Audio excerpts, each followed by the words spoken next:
Hi అండి. వీటిని ఏమంటారు మీ సైడు? మా సైడ్ అయితే గర్జలని అంటామండి. ఇవి టేస్ట్ చాలా బాగుంటుంది. నేను వీటిని రెండు ఇంగ్రీడియంట్స్‌ని యూజ్ చేసి చేస్తున్నానండి. చాలా టేస్టీగా ఉంటుంది. అండ్ అన్నీ కూడాను మనకు ఇంట్లో అవైలబుల్‌గా ఉండే వాటితోనే చేసుకునేది. మనం బయటకెళ్ళి వేరే ఐటెమ్స్ తెచ్చేంత అవసరమే లేదండి. ఇంట్లో ఉండే మనం రెగ్యులర్‌గా యూజ్ చేసే ఐటెమ్స్‌తోటే చేసుకోవచ్చు. అండ్ అందరూ కూడా ఇష్టంగా తింటారండి. పిల్లలు కూడా చాలా ఇష్టంగా తింటారు. మాకిది వద్దు అనరు. అసలు చాలా మాకు ఇంకొకటి ఇవ్వు అనేసి తీసుకొని తింటారు. అంత టేస్టీగా అయితే ఉంటుంది. దీనికి కావాల్సినవి ఏంటంటే ఒక కప్పు గోధుమ పిండినైతే తీసుకున్నానండి నేను.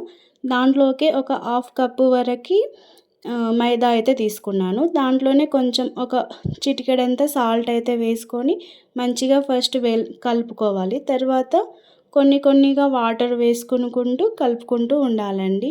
ఇలా ఒకేసారి వాటర్ అయితే పోయకండి. అది మొత్తం సాఫ్ట్‌గా అయిపోతుంది. కొద్దిగా వాటర్ వేసుకుంటూ కలుపుకుంటూ ఉండండి. ఇలా కొద్దిగా వాటర్ వేసుకుంటూ కలుపుకోవడం వల్ల ఏందంటే మనకి మంచిగా ఎక్కువ సాఫ్ట్ అవ్వకుండా మనకి సరిపోయే విధంగా కలుపుకోవచ్చు. మనం ఇలా పిండిని ప్రెస్ చేస్తూ మంచిగా కలుపుకోవాలండి. ఇలా ప్రెస్ చేస్తూ కలుపుకోవడం వల్ల ఏందంటే మనం చేసే పూరి అనేది చాలా మంచిగా వస్తుంది. పూరి అంటే అది మనం కజ్జికాయల కోసం మనం చేసుకుంటాం కదా, అది లేయర్ అనేది చాలా మంచిగా వస్తుంది. దీన్ని మనం ఒక 10 మినిట్స్ అట్లా మనం పక్కన పెట్టుకోవాలండి. 10 మినిట్స్ అట్లా పక్కన పెట్టుకొని మంచిగా పిండినైతే నాననివ్వాలండి. నేను వీటిని పూజలో యూజ్ చేసిన కొబ్బరినైతే తీసుకొని తురుముతున్నానండి. ఇవి నాకు పూజలో ఇంట్లో ఉన్నాయి, అందుకనేసి నేను చేస్తున్నాను. వీటిని మనం మంచిగా సన్నగా తురుముకోవాలి. ఇలా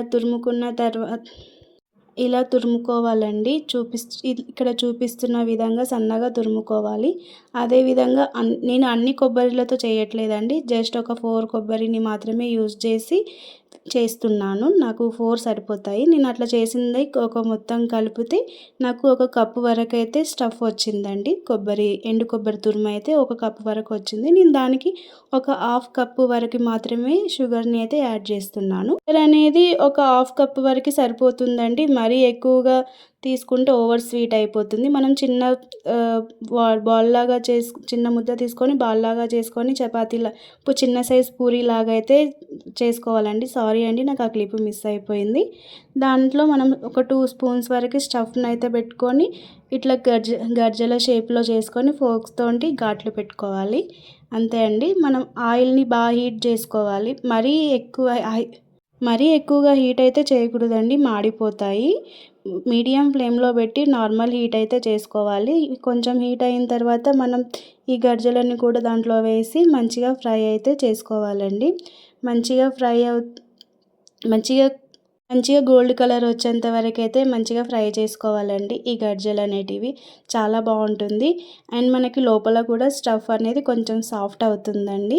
షుగర్ అనేది సాఫ్ట్ అవుతుంది హీట్కి. అంతే అండి, చాలా టేస్టీగా ఉండే గర్జలు అయితే రెడీ అయిపోయాయి. రెండు ఇంగ్రీడియంట్స్ని యూజ్ చేశాను. ఎలా ఉందో చెప్పండి. నచ్చితే సబ్స్క్రైబ్ చేయండి, లైక్ చేయండి, ఫాలో చేయండి ప్లీజ్.